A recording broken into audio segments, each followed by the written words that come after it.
નમસ્કાર અને આભાર. ચૂંટણીના ગરમાટા સાથે તાપમાન બી ગરમ છે અને આ તાપમાનના ગરમમાં પણ અમે કામ કરી રહ્યા છે. ભારતીય જનતા પાર્ટીના ઉમેદવારો કામ કરી રહ્યા છે કારણ કે ચૂંટણી છે. અમારું કામ એ છે કે પાછલા વર્ષોમાં કોણે કેટલા કામ કર્યા તે પ્રજા સમક્ષ મૂકીએ અને ઉમેદવારોનું કામ છે મત માંગવાનું. એ લોકોના પ્રજાલક્ષી કામો કરશે. અને મારી નવસારીની જનતાને એક વાયદો હતો કે સ્થાનિક સ્વરાજ્યની ચૂંટણીની અંદર કોઈ પક્ષ પાર્ટીથી દૂર કામ કરતા માણસને અમે તમને મળાવીશું અને જે કામ નથી કરતો તેને બી મળાવીશું. આજે વાત કરવી છે વોર્ડ નંબર 7ના બે ઉમેદવારોની. એક છે રાકેશ પટેલ ઉર્ફે રાકેશ કેબલ. સોરી, તમારું નામ કેબલ લઉં છું કારણ કે એ નામથી તમને બધા ઓળખે છે. અને એક અમારા રૂપેશભાઈ વકીલ રૂપેશ શાહ. રૂપેશભાઈને પણ બધા ઓળખો છો અને રાકેશભાઈને પણ બધા ઓળખો છો. તે છતાં રાકેશભાઈ, નવા મતદારોને તમે તમારું ઇન્ટ્રોડક્શન આપી દો. मैं राकेश कुमार गोपालभाई पटेल, રહેવાસી દરગાહ રોડ કોડીવાર, રહું છું ત્યાં. રૂપેશભાઈ, તમે તમારું ઇન્ટ્રોડક્શન આપો. મારું નામ રૂપેશ કુમાર જયંતિલાલ શાહ. 25 વર્ષથી એડવોકેટ તરીકે વ્યવસાય કરું છું અને છેલ્લા 25 વર્ષથી ભારતીય જનતા પાર્ટીનો સક્રિય સભ્ય છું અને વિવિધ હોદ્દાઓ ઉપર કામ કર્યું છે. રાકેશભાઈ, તમને ટિકિટ આપી, કયા કયા કામો કરશો પ્રજાના? વોર્ડ નંબર 7માં કામ તો થયા જ છે, એમાં કોઈ બે મત નથી. કયા કામ થયા છે? રોડ, રસ્તા, ગટરના બધા કામ થયા જ છે. કોઈ કામ બાકી નથી. કદાચ કોઈ કામ બાકી હશે એને અમે કામ પૂર્ણ કરશું એ ખાતરી આપીએ છીએ. રાકેશભાઈ, બધા એમ જ કે ભાઈ કામ બાકી હશે ને તે પૂર્ણ કરશું, કામ બધા થયા છે. પરંતુ હવે તમે જીતીને આવશો, કામ તો સરકાર ગ્રાન્ટ મોકલશે એટલે થશે. તમે નવું શું કરશો? અમારી પ્રાયોરિટી ફર્સ્ટ એ રહેશે કે કામ બાબતમાં કોઈ બી કોમ્પ્રોમાઇઝ કરશું નહીં, ક્વોલિટી બાબતમાં કોઈ કોમ્પ્રોમાઇઝ કરશું નહીં. કોન્ટ્રાક્ટર કોઈ બેદરકારી કરતો હશે તો 100% અમે એને કાન ચીનશું ને ઉપલા અધિકારી સુધીની એ વાત અમે પહોંચાડશું. બીજું કે મારે કોઈ જગ્યાએ એસીના ચેમ્બરમાં બેસીને કોઈ કામ નથી કરવું, મેં ફિલ્ડમાં રહીને કામ કરા. જો કે કોઈ બેદરકારી કરતો હશે તો એને મેં ઉપર રજૂઆત કરી શકું. હવે રૂપેશભાઈ, કઈ સુવિધાઓ તમારા વોર્ડમાં હવે ઊભી કરવાની જરૂર છે? હાલ તો પ્રથમ તો એ જણાવું કે અમે પ્રચારમાં આખો વોર્ડ ફર્યા છે, એક ઘરે ફર્યા છે, પણ સોશિયલ મીડિયામાં જે રીતે જોઈએ છે કે ઘણી જગ્યાએ વોર્ડોમાં અમુક સોસાયટીઓ આ તે વિરોધ જોવા મળે છે કે કોઈ કામો નથી થયા એ રીતનું રજૂઆતો કરવામાં આવે છે. પણ અમે ફર્યા, કદાચ હું ગર્વથી એટલું કહી શકું કે અમારા વોર્ડમાં કદાચ એકેય જગ્યા અમને એવી ફરિયાદો નથી મળી કે તમે આમ નથી કામ કર્યા કે તેમ નથી કર્યા, એવી એક પણ ફરિયાદ આજ દિન સુધી અમને મળી નથી. એટલે વોર્ડ નંબર 7ના કામો તો તમામ થયા છે અને થાય જ છે. પણ હવે સોશિયલ મીડિયા પર જો આપણે જોયું હોય કે ભાઈ અહીંયા ગટર ઉભરાતી છે તો એ તો આપણે સ્થળ પર જઈને જોઈ શકીએ ને. સ્થળ પર જઈને જોઈ શકીએ અને એનું નિરાકરણ લાવવા માટે બી અમે સક્ષમ છીએ. તાત્કાલિક ઉપલા અધિકારીને રજૂઆત કરીને એનું નિરાકરણ લાવવા પણ સક્ષમ છે ને એ પણ લાવશું અમે. રાકેશભાઈ, મેં થોડોક પ્રશ્ન પૂછવાવાળો માણસ, મારે જાણવું તો પડે ને કોર્પોરેટર ખરેખર કોર્પોરેટર જેવો થવા પાત્ર છે કે નહીં. પછી એ તો રજનીશભાઈના રાકેશભાઈ મિત્ર છે એટલે ઇન્ટરવ્યૂ ચલાવી દીધું, એવા પ્રશ્નો તો નહીં આવવા જોઈએ. કદાચ તમારા વિસ્તારની અંદર કોઈ મહિલા છે જેમના પતિનું અવસાન થઈ ગયું હોય, વિધવા સહાયને આ બધું નગરપાલિકામાંથી જ થાય, કોઈને જરૂર પડે તો એ કામ કેવી રીતના કરાવશો તમે? ક્યાંથી કરવાનું, કોને કોન્ટેક્ટ કરવો પડે? રજનીશભાઈ, પહેલાં તો મેં તમારા માધ્યમથી એ કહેવા માગું છું કે નાનો માણસ આ વિધવા સહાય છે, જન્મ મરણનો દાખલો છે, ગુમસધારાનું લાયસન્સ છે, એવી નાની નાની બહુ બધી વસ્તુ છે કે બિચારો કોઈ માણસ આવે ને અડધું તો સમજ જ નહીં પડે કે ક્યાં જવાનું, ક્યાંથી શું કરવાનું. એટલે જ કે હવે ધારો કે તમને ના એ જ કહું છું મેં તમને કે તમે વિધવા સહાય, વિધવા સહાય ફર્સ્ટ છે મનીષાબેન પટેલ કરીને છે, એમને મળવાનું હોય નગરપાલિકામાં તો એ ત્યાંથી તમારું કામ એકદમ ઇઝી થઈ જાય ને બેન એકદમ ઇઝી કરી બી દે છે. એ જ કહું છું, જેવું જન્મ મરણ બધું જ એ વસ્તુને અમે પહેલાં પ્રાયોરિટી આપવાના છે. કે ધારો કે કોઈ તમારા વોર્ડમાં કોઈ યુવાન છે, બરાબર છે, એ મહેનત કરીને થોડુંક ભંડોળ કરીને લોન લઈને કદાચ દુકાન ખોલે, એને ગુમાસ્તાનો દાખલો જોઈતો હોય તો કોને સંપર્ક કરવો? કિશોરભાઈ નાયકા કરીને છે અધિકારી ત્યાં, કિશોરભાઈ નાયકા કરીને છે અધિકારી, એને રજૂઆત કરે 100% રિઝલ્ટ આપે છે. ઉમેશભાઈ, મારે દુકાન બાંધવાની પરવાનગી લેવી હોય તો મારે ક્યાં જવાનું?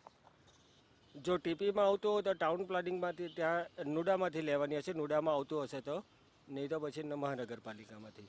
મારી દીકરીના જન્મના દાખલામાં ભૂલ હોય તો શું કરવું?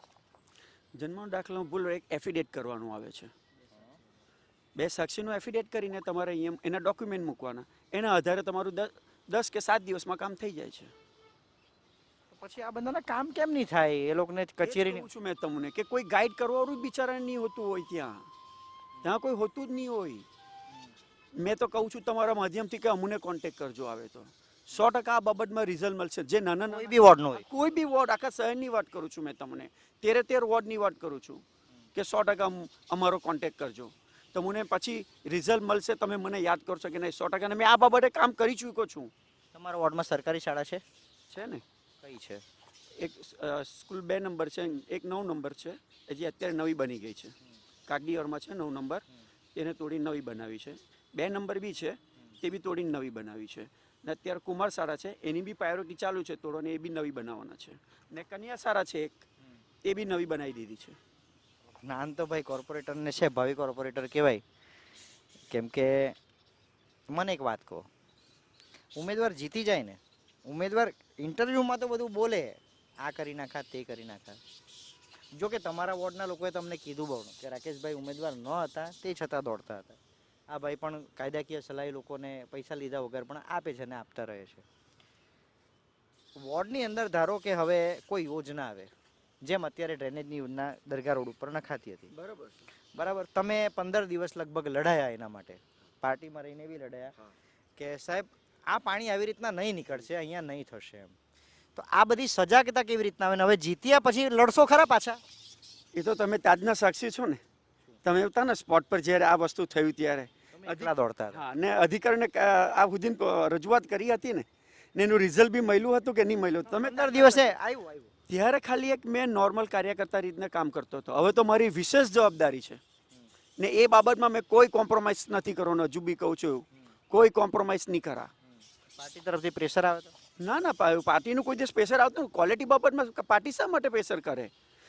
ખરાબ કોનું દેખાય છે? કઈ કોન્ટ્રાક્ટર કઈ કામ ખોટું કરશે તો પક્ષનું ખરાબ દેખાશે, સરકારનું ખરાબ દેખાશે. અને અમે એ કોઈ કોમ્પ્રોમાઇઝ કરવાના નથી આ બાબતમાં. અમને ઉપરથી સૂચના છે, આ બાબતમાં કોઈ કોમ્પ્રોમાઇઝ નહીં કરવાનો. ક્વોલિટી બાબતમાં કોઈ કોન્ટ્રાક્ટર કરપ્શન કરે તો છોડવામાં કોઈ હિસાબે છોડવામાં નહીં આવશે.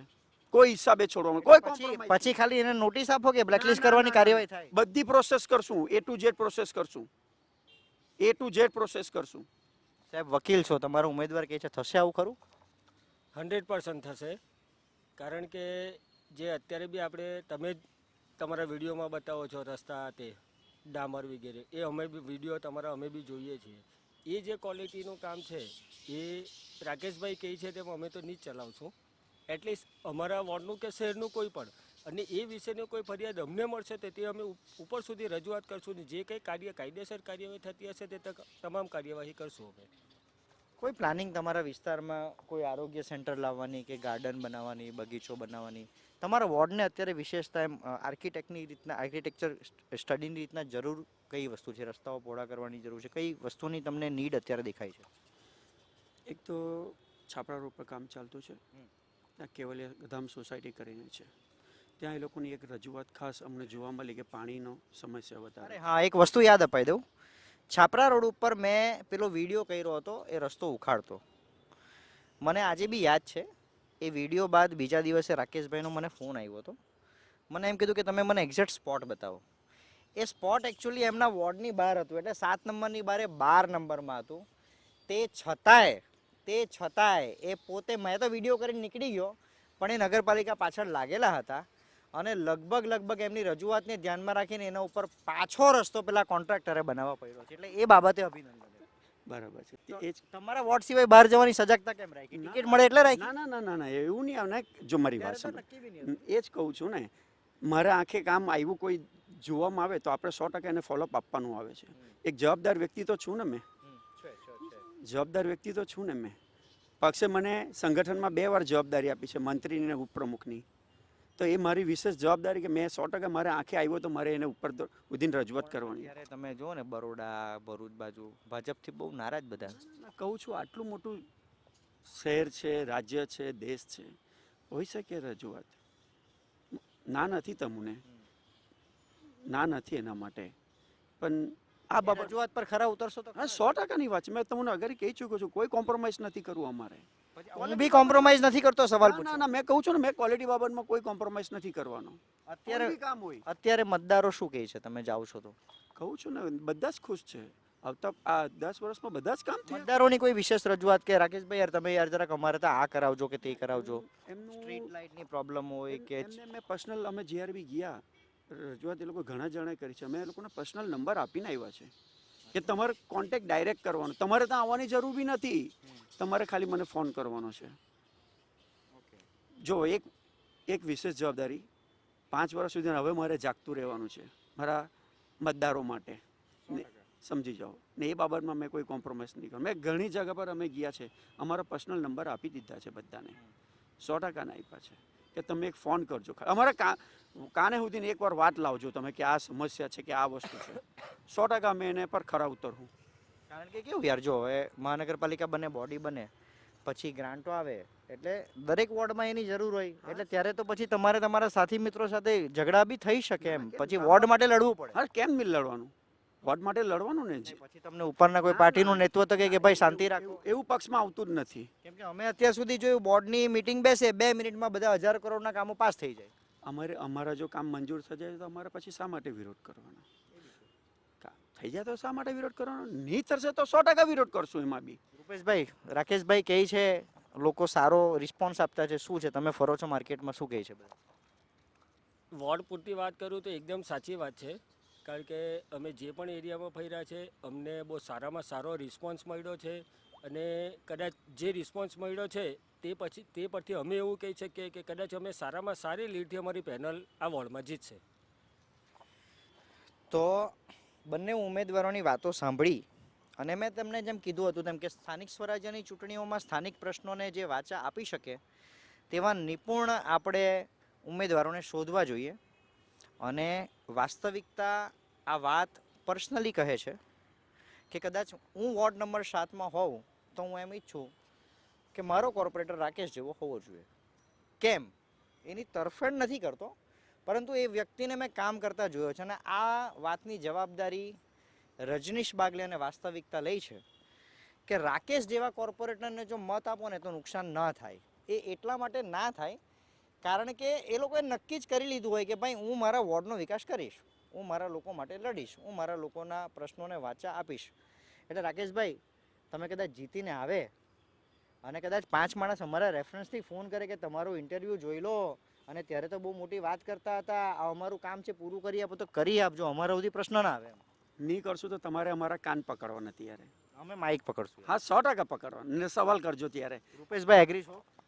100% એગ્રી. આ વિડીયો તમે જ અપલોડ કરશો અને ત્યારે જો કદાચ અમે નહીં કરશું ને તો એ લોકો આપની પાસે જ આવશે, ત્યારે આપ પાછા અમારો ઇન્ટરવ્યૂ લઈ શકો છો. તે તો આને કહેવાય વાતોના જવાબ આપવા. ઘણા ઓછા લોકોની છાતી હોય ઉમેદવાર તરીકે આવી રીતના પ્રશ્નોના સરળતાથી સીધી રીતના એકદમ હકારાત્મક અને સીધા જવાબ આપવા. જ્યાં ભૂલ છે ત્યાં સ્વીકારવી અને એ ભૂલનું નિવારણ કઈ રીતના લાવવું તેનું સોલ્યુશન એમની પાસે છે. હજુ એક પ્રશ્ન મેં તમને પૂછી લો. પીવાના પાણીની બહુ સમસ્યા છે.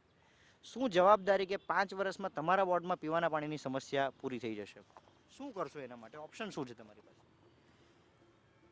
પાણીની તો અમારે ત્યાં સમસ્યા ખાલી ડવનું થોડું 1-2 જગ્યા પર પાણીની ખરાબની રજૂઆત એટલે છે. મિકેનિઝમ પ્રોબ્લેમ છે એમ કે એ પ્રોબ્લેમ છે. બાકી ફોર્સનો પ્રોબ્લેમ કે ભાઈ એ બધો કોઈ પ્રોબ્લેમ નથી. સમજો ટેકનિકલ એ અત્યારે રોડના કામ ને બધા ચાલુ છે, વિકાસના કામો ચાલુ છે, એના લીધે થોડા કદાચ ડિસ્ટર્બ થતું હશે, પણ 100% એ અમે સમયમાં સોલ્વ થશે. 100% અમે આવીને પહેલા એના પર પ્રાયોરિટી આપવાના છે. 100% એના પર પહેલા પ્રાયોરિટી. 5 વર્ષ પછી હવે જેવું થાય છે ને, અમે અમુક વોર્ડોમાં ગયા, એ વોર્ડોમાં અત્યારે 10 દિવસથી રસ્તા બને છે ક્વોલિટી વગરના. તો એમ કે અમે અત્યારે રસ્તા પર, એ તો બોડીમાંથી ઉતરી ગયા છે. એટલે અમારે તમને 5 વર્ષ પછી એવું ના કહેવું પડે કે તમે તો અત્યારે બનાવશો. 5 વર્ષ કામ કરજો બાપુ.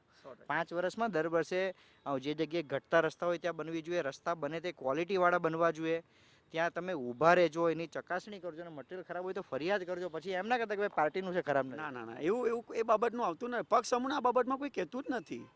હજુ બી કહું છું રજનીશભાઈ, પક્ષ આ બાબતમાં કહેતું જ નથી. તો પછી કોન્ટ્રાક્ટરો પર કેમ કોર્પોરેટરો કાર્યવાહી નથી કરાવતા? મેં નથી જોયા કોઈ કોર્પોરેટરને ચિકિત્સા સિવાય. હવે થશે, 100% થશે. તો આ હતા રાકેશભાઈ અને રૂપેશભાઈ. ચૂંટણી પરમ દિવસે મતદાન છે. અને આપ જેમાં 7 નંબરના ઉમેદવારો છે, તમારા 7 નંબરમાં બીજા 2 બહેનો પણ છે, કોંગ્રેસ પાર્ટીના પણ હશે, બીજી પાર્ટીના પણ હશે, દરેક વોર્ડમાં હશે. સ્થાનિક સ્વરાજ્યની ચૂંટણીમાં તમે જે કોર્પોરેટરના કામથી વાતથી સેટિસ્ફાઈડ થતા હોય અને તમને એવું લાગતું હોય કે અહીં આ વ્યક્તિ અમારા માટે દોડીને કામ કરશે, તે મને મત આપજો. આભાર.